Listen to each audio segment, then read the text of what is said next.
Amen, amen, amen. Le Dieu vivant et vrai est présent dans ce lieu. Amen. Si tu crois, tu le verras. Et tu verras sa gloire. Amen. Nous allons ensemble partager sa parole, un cadeau précieux que Dieu nous a donné.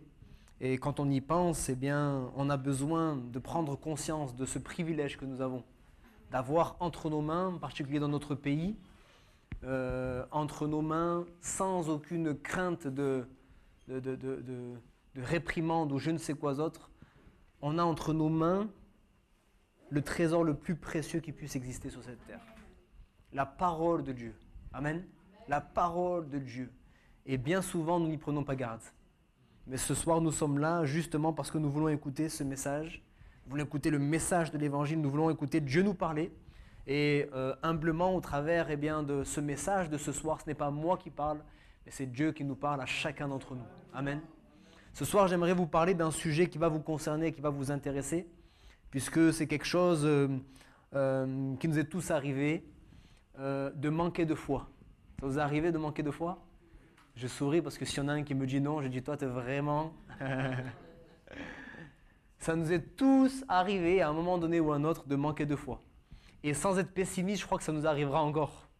Malgré le message de ce soir, tout simplement parce que la vie, c'est un combat, la vie, c'est une course. On n'est pas toujours en train de faire un sprint. Il y a des moments où on est vraiment en pleine forme, puis des moments où on se relâche, on est fatigué. Puis dans ces moments-là, l'ennemi aussi il nous accable et on manque un peu de foi.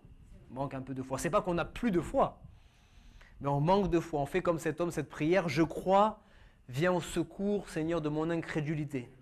Ça nous est tous arrivé, ça nous arrivera certainement encore. Et j'aimerais m'arrêter pour un temps sur le reproche que le Seigneur va faire à 4 reprises. Lorsque vous lisez les évangiles, Jésus va faire à 4 reprises ce reproche à ses disciples, gens de peu de foi. À ce moment-là, ils avaient manqué de foi. À chaque fois, c'était dans des situations, des circonstances différentes. Et je crois que si nous nous penchons ce soir sur ces récits, nous saurons tirer de bonnes leçons pour affermir notre foi. C'est là notre objectif. Paul dira à Timothée, à chaque fois que tu prêches la parole, que ce soit pour affermir la foi. Amen. Et je voudrais que ce soir encore notre foi dans le Seigneur soit affermie. Je dis bien notre foi dans le Seigneur. J'avais un entretien avec un homme hier après-midi, un homme qui est complètement dévasté, un homme qui n'a plus aucun espoir, qui est complètement perdu. Il a un peu plus de 60 ans, il a couru à droite, à gauche, il a essayé toutes sortes de choses occultes, scientifiques, au niveau de la médecine. Il a tout essayé, il a couru partout. Il n'a jamais réussi à trouver le vrai bonheur, c'est normal, puisqu'il se trouve qu'en Jésus-Christ.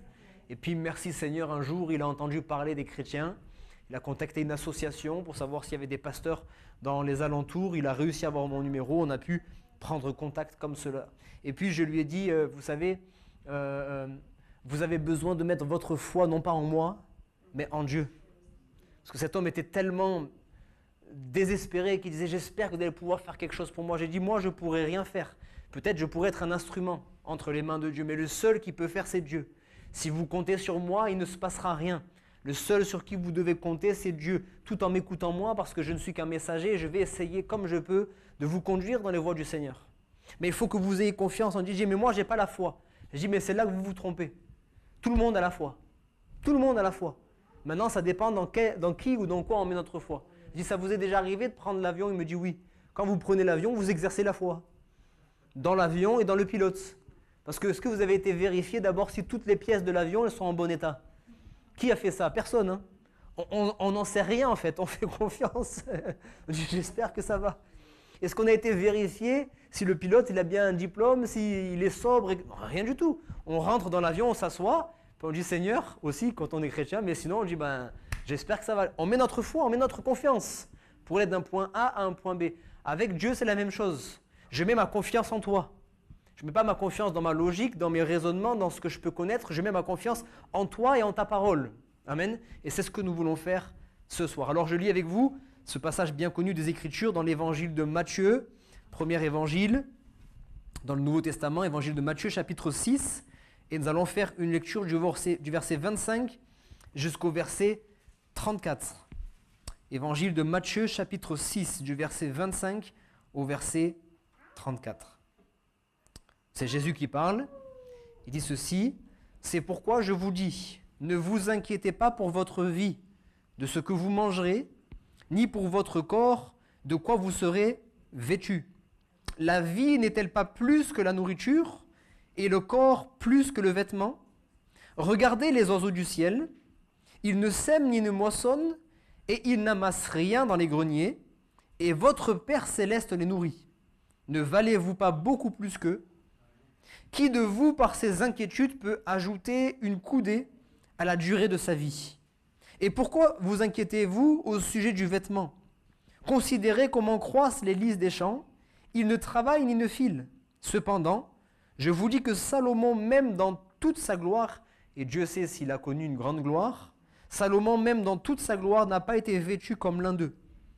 Si Dieu revêt ainsi l'herbe des champs qui existe aujourd'hui et qui demain sera jetée au four, ne vous vêtira-t-il pas à plus forte raison, gens de peu de foi ? C'est là notre sujet, gens de peu de foi. Ne vous inquiétez donc point et ne dites pas que mangerons-nous, que boirons-nous, de quoi serons-nous vêtus ? Car toutes ces choses, ce sont les païens, les non-croyants si vous voulez, qui les recherchent. Votre Père céleste sait que vous en avez besoin. Cherchez premièrement le royaume et la justice de Dieu, et toutes ces choses que nous venons de citer, je crois même plus encore, vous seront données par-dessus. Ne vous inquiétez donc pas du lendemain, car le lendemain aura soin de lui-même. À chaque jour suffit sa peine. Amen. Merci Seigneur pour ta parole, qui nous éclaire, qui nous encourage. Le Seigneur va commencer son discours en disant « Ne vous inquiétez pas pour votre vie ». En ce qui concerne le manger, le boire, le vêtement, toutes ces choses d'ici-bas. Je l'ai dit, l'inquiétude, je crois que c'est quelque chose que nous connaissons tous, n'est-ce pas ? Même, je crois, le plus spirituel d'entre nous a connu des temps d'inquiétude. On s'inquiète pour différentes raisons. S'inquiéter, c'est qu'on soit riche ou qu'on soit pauvre. Hein. On n'a pas les mêmes soucis. C'est pour ça qu'on dit souvent il y a des soucis des riches et les soucis des pauvres. Ce n'est pas les mêmes. Mais c'est quand même des soucis. N'est-ce pas ? Le riche, il ne se soucie pas de ce qu'il aura dans son assiette, mais il se soucie de comment il va pouvoir payer les taxes des impôts du riche et du ceci, du cela. Ce n'est pas les mêmes soucis, mais c'est des soucis. Qu'on soit riche ou qu'on soit pauvre, qu'on soit jeune ou qu'on soit vieux, on a aussi des soucis, ce n'est pas les mêmes. Les jeunes gens n'ont pas les mêmes soucis, ils se soucient de ce que sera leur avenir, quelle sera l'école qui va les accepter, est-ce qu'ils vont réussir leurs examens. Vous avez déjà peut-être passé tout ça, mais vous avez vos soucis, n'est-ce pas ? Quelle que soit notre ethnie, quel que soit notre niveau spirituel, on a des soucis. On a des soucis. Et ça, il faut qu'on soit clair avec ça. Parce que des fois, on se dit, quand on est chrétien, on n'a pas le droit de s'inquiéter. Et on va voir ensemble que ce n'est pas ce que le Seigneur a dit. Ce n'est pas ce que le Seigneur a dit. Il a dit, ne vous inquiétez pas pour ceci. S'inquiéter, on va le voir, c'est quelque chose de peut-être inévitable. S'inquiéter, c'est quoi ? C'est se préoccuper, se faire du souci, redouter ou craindre une chose, une situation, un événement, peut-être même une personne. C'est réfléchir, c'est canaliser, concentrer nos pensées sur une chose et ruminer, s'inquiéter, se préoccuper de ces choses. C'est ça, s'inquiéter. Alors Jésus nous demande de ne pas nous inquiéter des choses d'ici-bas, afin que justement nous puissions nous préoccuper, ou si vous voulez aussi nous inquiéter, des choses spirituelles. Des choses spirituelles. On a besoin de centrer nos pensées, centrer tout ce qui est en nous, même nos émotions, vers quelque chose de particulier. Je l'ai dit, s'inquiéter, c'est presque inévitable. Qui d'entre nous a réussi à tenir ne serait-ce qu'une seule journée sans réfléchir de la journée ? C'est impossible. On réfléchit, on pense. Et quand on réfléchit, souvent, on ne fait pas que réfléchir. On se préoccupe de certaines situations. Et souvent, quand on se préoccupe d'une situation qui n'est pas encore arrivée, on s'inquiète parce qu'on ne sait pas comment elle va arriver. On voudrait qu'elle arrive de telle manière, on a fait nos projets, et ça ne se passe pas toujours comme on l'avait prévu, n'est-ce pas ? Donc, on s'inquiète chaque jour pour des choses plus ou moins importantes, plus ou moins graves. Mais on s'inquiète. S'inquiéter, je l'ai dit, c'est presque inévitable. Inévitable. Alors le Seigneur dit, je ne vous dis pas de ne pas vous inquiéter. Je dis de ne pas vous inquiéter pour le vêtement, pour la nourriture, pour ce que vous allez boire, pour comment vous allez avoir un toit au-dessus de votre tête, pour les choses d'ici-bas. Ne vous inquiétez pas de ça parce que, on va le voir ensemble, c'est moi qui vais m'en charger. Je vais vous donner toutes ces choses si vous vous inquiétez des choses spirituelles, du royaume de Dieu. Ainsi, notre esprit étant déchargé de ce fardeau, nous pouvons nous préoccuper de choses qui sont plus importantes. Et là, j'ai pensé à différentes choses qui devraient nous préoccuper. Et 1 Corinthiens, chapitre 7, verset 32, ça va être affiché, mais le contexte, Paul est en train de parler de ceux qui se marient, de ceux qui ne se marient pas. Il dit voilà, mais c'est bien de se marier, c'est bien aussi ceux qui peuvent ne pas se marier. Il explique, il dit, ceux qui se marient, ils s'inquiètent pour leur époux, pour leur épouse. Mais celui qui ne se marie pas s'inquiète des choses du Seigneur. Le même terme est employé. Et là, il n'est pas condamné. Le terme s'inquiéter n'est pas condamné, mais parce qu'on ne s'inquiète pas des choses matérielles. On ne s'inquiète pas des choses terrestres, on s'inquiète des choses spirituelles. On a du souci, du bon souci pour les choses spirituelles. Et vous savez, voilà pourquoi Jésus a dit « Venez à moi, vous tous qui êtes fatigués et chargés, prenez sur vous mon joug, mon fardeau, parce que mon fardeau, à la différence du fardeau de ce monde, il est léger, il est doux. Vous portez déjà des fardeaux sur vos épaules. Il n'y a pas un seul homme qui porte aucun fardeau, tout le monde porte des fardeaux. Mais seulement il dit « Venez, on fait un troc. » Vos fardeaux qui sont lourds, qui sont difficiles à porter, vous les déposez au pied de la croix. Il dit, déchargez-vous sur lui de tous vos soucis, car il prend soin de vous. Prenez ces fardeaux lourds que vous n'arrivez pas à porter par vous-même, déposez-les au pied de la croix et prenez sur vous en retour mon fardeau, qui lui est doux et léger. C'est quoi mon fardeau? C'est le souci des choses spirituelles, le souci des âmes, on va en parler, le souci des choses célestes. C'est bien de s'inquiéter pour son mari. C'est bien de s'inquiéter pour sa femme, de s'inquiéter pour ses parents, de s'inquiéter pour ses enfants. Dieu n'est pas contre tout cela. Dieu dit, honore ton père et ta mère. Dieu dit de s'occuper de nos familles, de nos enfants. C'est très bien. Mais est-ce que tu t'occupes aussi, est-ce que tu te préoccupes aussi des choses de Dieu? Tu es tellement préoccupé, tellement constamment fixé sur ces choses que tu en oublies l'essentiel. Les choses spirituelles qui, elles, sont les plus importantes. Je cite aussi pour vous Ézéchiel chapitre 34 verset 6. Dieu parle, il dit « Mon troupeau est errant sur toutes les montagnes et sur toutes les collines élevées. Mon troupeau est dispersé sur toute la face du pays et nul n'en prend souci. » C'est le même terme grec. Nul n'en prend souci, nul ne s'en inquiète, nul ne le cherche. Bien-aimé, est-ce que tu prends le temps? C'est bien de se soucier de sa santé, je pense que c'est normal et il faut qu'on se soucie de sa santé. Nathalie nous parlait de ça. Pendant un temps, ce n'était pas de sa faute. Les médecins ne s'en sont pas souciés. Et puis des fois, c'est nous-mêmes, on a des douleurs. Bon, on s'en occupe pas trop, on s'en soucie pas trop. Et puis finalement, ça s'aggrave. Il faut se soucier de notre santé. N'est-ce pas?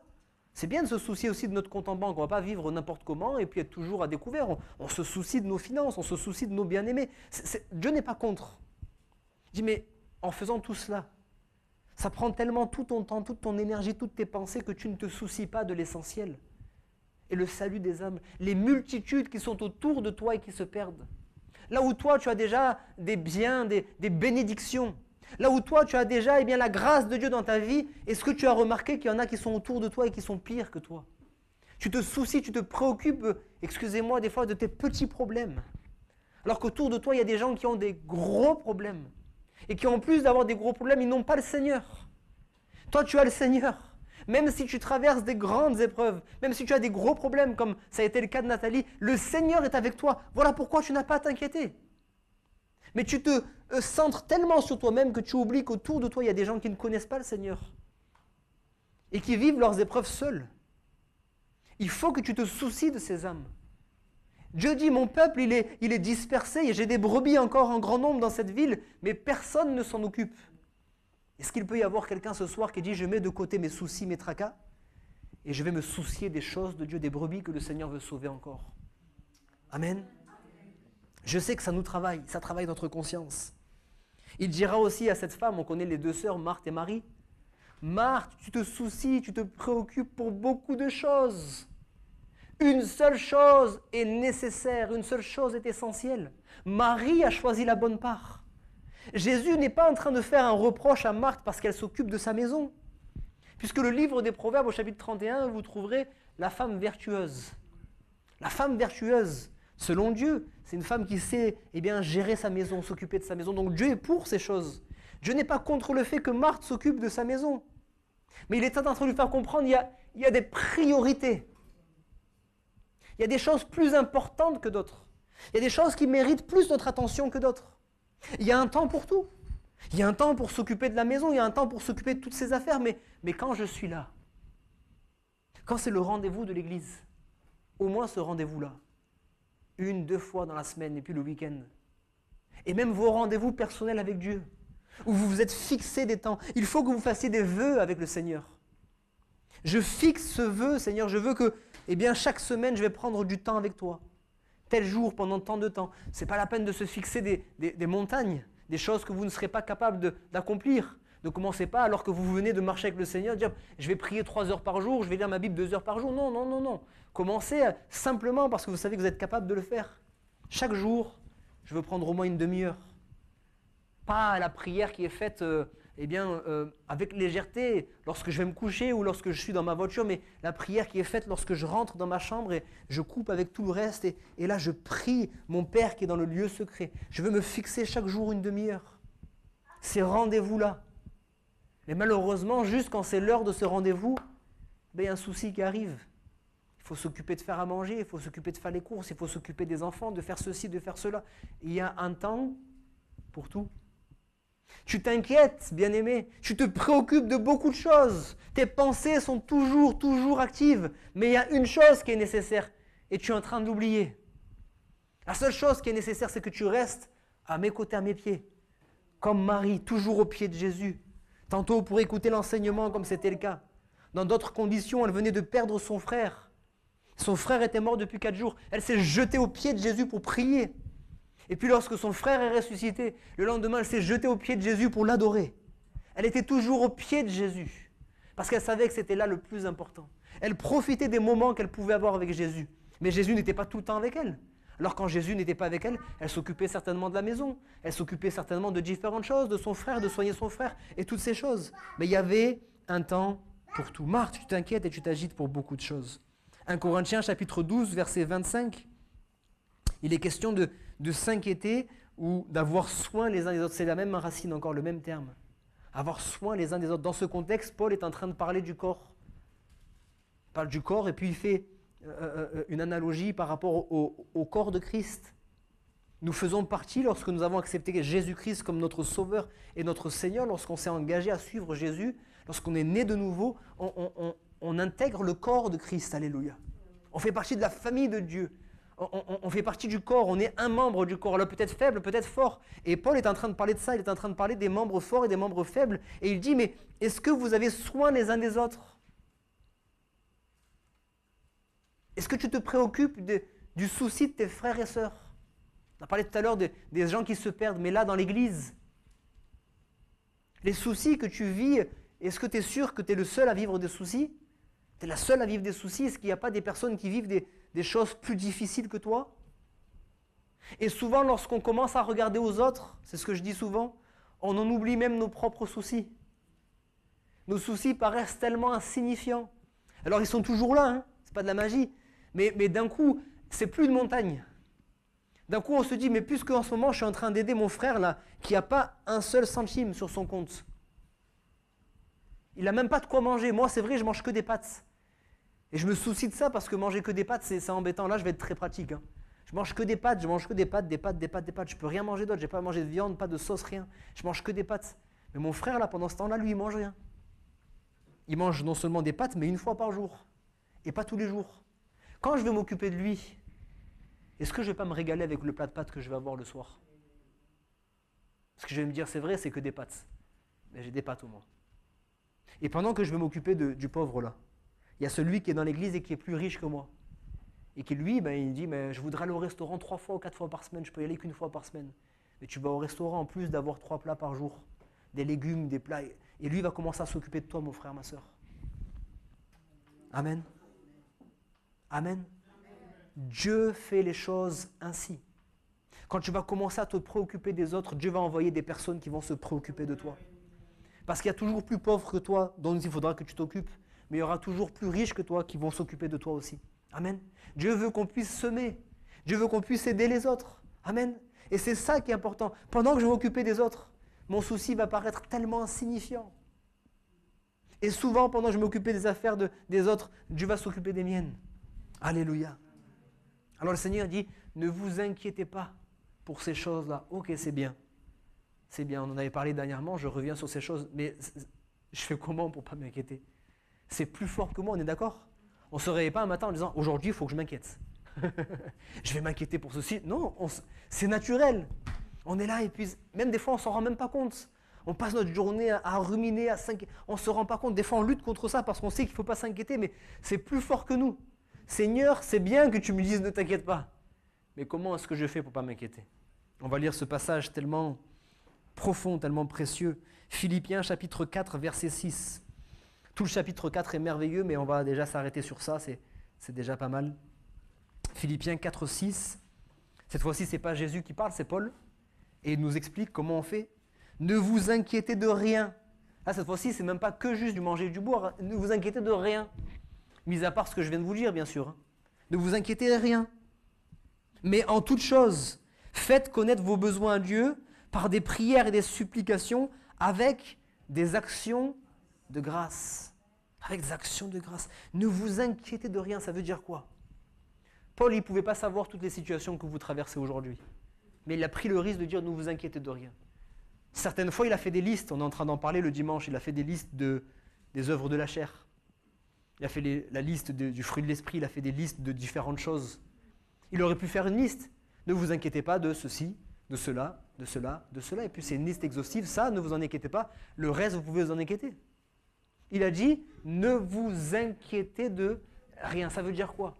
Quelle que soit la situation dans laquelle tu es, mon bien-aimé, quelle que soit la situation, il n'y a pas une seule situation qui soit insurmontable pour le Seigneur. Pas une seule.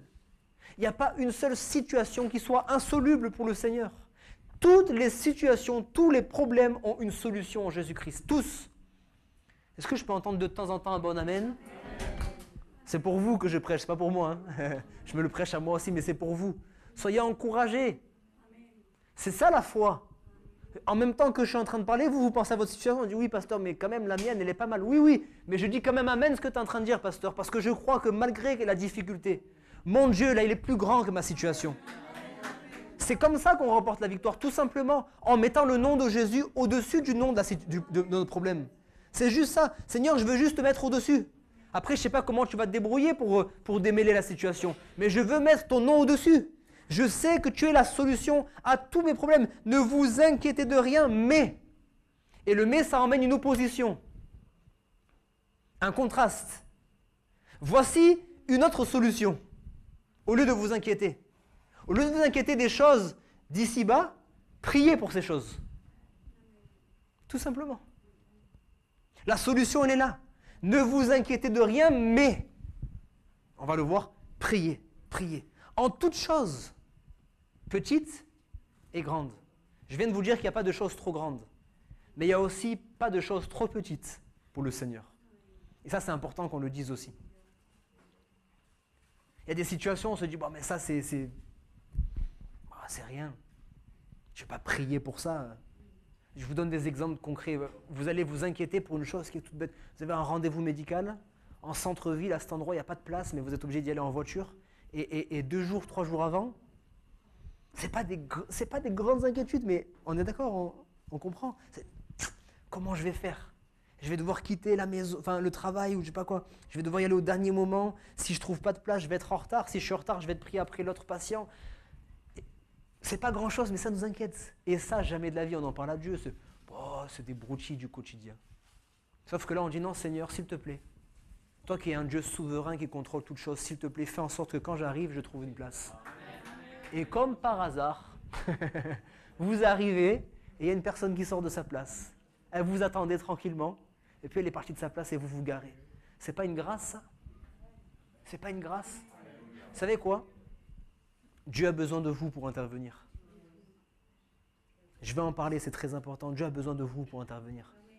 Il voit toutes choses, il connaît toutes choses. Il veut le meilleur pour vous. Mais souvent, il se limite. Il n'intervient pas parce qu'il veut vous laisser le libre arbitre. Il ne veut rien vous imposer. En toute chose, petite ou grande, faites connaître à Dieu. C'est bizarre quand même, faites connaître à Dieu. Mais il ne connaît pas le Seigneur. Il sait déjà toutes choses, bien-aimé. Il sait déjà toutes choses. Je cite souvent ce passage, ça m'a toujours interpellé. Adam a péché. Dieu vient dans le jardin. Il connaît toutes choses, il sait où est Adam. Il dit, Adam, où es-tu? Mais Dieu sait où il est. Seulement, il sait aussi qu'à cause du péché, la communion vient d'être rompue. Il veut rétablir la communication, il veut rétablir la communion. Il veut nous l'entendre dire. Il connaît nos tracas, il connaît nos besoins, il connaît nos situations, il connaît nos épreuves. Mais c'est pour ça que je vous le dis, il a besoin que vous le lui demandiez. Il a besoin que vous vous confiez en lui. Il veut une communion avec vous. Il ne veut pas vous imposer les choses. Vous vivez votre vie tranquillement, ça vous tombe du ciel. Non, il veut que vous preniez cette habitude de ne pas vous confier dans les choses de cette terre, dans les choses de ce monde, dans les hommes de ce monde, mais que vous vous confiez en lui. En lui, Seigneur, voici la situation. Je te la présente. Et quand on lui confie ces choses qu'il sait déjà, votre Dieu, on l'a lu tout à l'heure, sait déjà ce dont vous avez besoin. Il sait déjà. Mais Dieu a besoin de notre consentement pour intervenir. C'est là toute la beauté et la puissance de la prière, bien-aimés. Souvent, on est là, on se dit, mais pourquoi Dieu n'intervient pas? Dieu l'a dit. On est tellement long à comprendre. Le Seigneur nous a dit, si vous ne recevez pas, c'est que vous ne demandez pas. Et souvent on dit, mais non, mais si je demande, pour beaucoup de choses tu demandes. Mais pour beaucoup d'autres choses, sans t'en rendre compte, tu ne demandes jamais. Tu t'inquiètes et tu as l'impression qu'en t'inquiétant, c'est des prières. Ce n'est pas des prières. Ce n'est pas des prières, tu es en train de t'inquiéter. Tu dis, Seigneur, il y a ceci, Seigneur. C'est des plaintes. Des plaintes, ce n'est pas une prière. Hein. Une prière, c'est je t'expose la situation. Il y a ceci, ceci et ceci. Je te demande maintenant, toi, grand Dieu, d'intervenir dans ma situation. Et quand vous faites ça, vous lui donnez carte blanche pour intervenir. Il a envie. J'allais dire, ne voyez pas un Dieu qui a vachi là sur son trône, qui regarde de loin et dit, bon, c'est un Dieu qui est sur les starting blocks. Il est sur les starting blocks, en train d'attendre. Il attend la prière. Il dit, allez, mon enfant, dépêche-toi un petit peu. Tends-moi la main, tu es en train de t'enfoncer là dans la boue du péché. Tends-moi la main. Si tu me tends la main, la mienne, elle est déjà tendue depuis un bon moment. Ça fait 2000 ans que la main de Jésus, elle est proposée. Il dit, allez, saisis-la cette main. Saisis cette main, je vais te sortir de là. Mais il attend. Des choses qu'on fait rarement. On demande toi parce que soit c'est trop grand, soit c'est trop petit. Ça c'est trop grand, on a l'impression qu'on n'arrivera jamais à s'en sortir. Et ça c'est trop petit, c'est insignifiant, Dieu ne va pas s'en occuper. Mais c'est tellement insignifiant que ça nous préoccupe à nous. C'est pas si insignifiant que ça finalement. Faites connaître à Dieu vos besoins. Et là je vais terminer. Il faut de la maturité, bien-aimés. La maturité, déjà dans la vie, mais de la maturité spirituelle pour savoir discerner la différence, comme je dis souvent, entre le besoin et le caprice. Parce que beaucoup des sujets de prière sont des caprices et pas des besoins. Voilà pourquoi il y a beaucoup de sujets de prière qui ne sont pas exaucés. Là encore, le Seigneur a donné une explication à notre manque d'exaucement. Il dit, vous demandez, vous ne recevez pas. D'abord, il dit, vous ne demandez pas. Alors il dit, vous demandez, vous ne recevez pas parce que vous demandez de manière à satisfaire vos propres désirs, vos caprices en fait.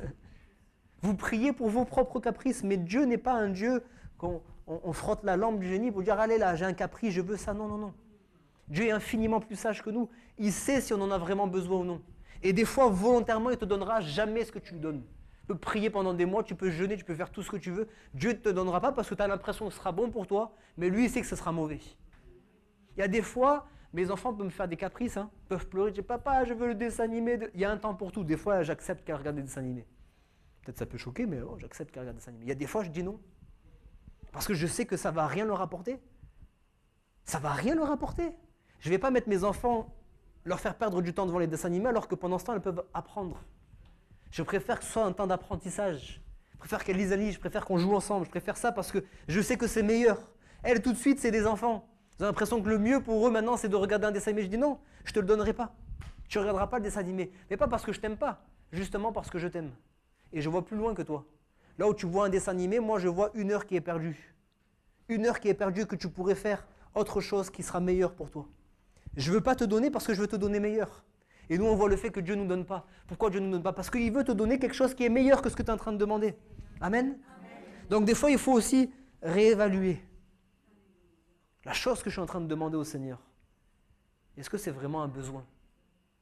Est-ce que c'est vraiment nécessaire?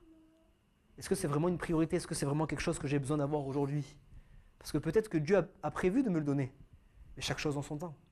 S'il me donne ça, Je vais être tellement satisfait de ça que je ne demanderai pas le reste. Il attend d'abord de me donner autre chose. Parce qu'il sait que ça, je vais continuer à le demander jusqu'au bout. Vous me suivez? Je vous parle de choses pratiques. Ne vous inquiétez de rien. On va se quitter sur ça, on prendra la suite la prochaine fois. Ne vous inquiétez de rien. Dès ce soir, vous avez déjà ce qu'il faut pour ne pas vous inquiéter. À partir d'aujourd'hui, quand il y a des soucis dans votre vie, parce qu'il y en a toujours, au lieu de vous inquiéter, c'est vous qui décidez de fixer votre attention sur autre chose. Au lieu de fixer votre attention sur le problème, vous fixez votre attention sur le Seigneur et vous pointez du doigt le problème. Vous voyez ce que je veux dire? On fixe nos regards vers le Seigneur et on pointe du doigt le problème. On dit, Seigneur, tu vois ça là? Il n'y a que toi qui peux intervenir. Fais quelque chose dans ma situation, interviens. Et non seulement vous allez sortir de cette situation, mais en plus vous aurez de quoi glorifier le Seigneur. Alors que quand vous essayez de vous en débrouiller tout seul, il n'y a que vous pouvez glorifier. C'est malheureux quand même quand on a fini une épreuve, on dit « j'ai lutté, je me suis battu, j'ai réussi à surmonter l'épreuve, mais je suis fatigué ». Dommage quand même, hein? Oui ou non? Et combien de fois on a fait ça? C'est pas mieux de dire comme Nathalie, j'avais pas les forces. J'étais épuisé, j'ai crié à Dieu, c'est Dieu qui m'en a délivré. Je préfère entendre ce témoignage plutôt que quelqu'un qui arrive et qui dit « j'ai lutté pendant 2 ans, j'ai réussi à m'en sortir certes, mais c'est par mes propres forces, je peux même pas glorifier le Seigneur, ça s'est fait humainement parlant. Il n'y a rien eu de divin, il n'y a rien eu de miraculeux. Là au moins elle peut dire il y a eu des choses divines, il y a eu des choses miraculeuses. Et si vous voulez vivre des choses divines et miraculeuses, arrêtez de porter vos fardeaux vous-même. Placez-les entre les mains du Seigneur et c'est lui qui va le faire d'une manière extraordinaire. Alléluia. On termine par la prière. Vous voulez... Sing his praise aloud. Sing his praise aloud. Oh, awake my soul and sing his praise aloud.